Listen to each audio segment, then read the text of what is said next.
Welcome to Sweet Life Beat Life. We hope this video helps.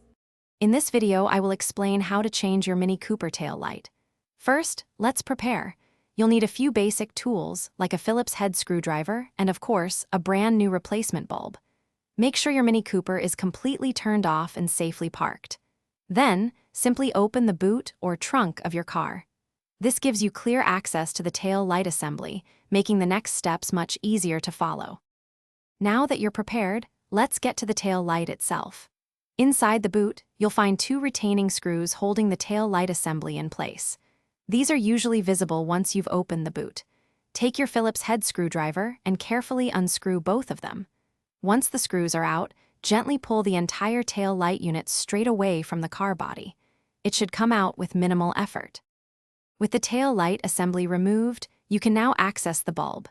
You'll see a bulb holder. Simply twist it counterclockwise about 1/4 turn to release it from the assembly. Once it's free, gently pull the old, faulty bulb straight out of its socket. Now, take your new bulb and firmly push it into the holder. Make sure it's seated correctly to ensure a good electrical connection. Almost done. Now, carefully push the entire tail light assembly back into its housing on the car. Ensure it sits flush against the body.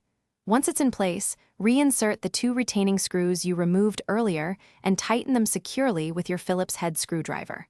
Finally, turn on your Mini Cooper and test the new tail light.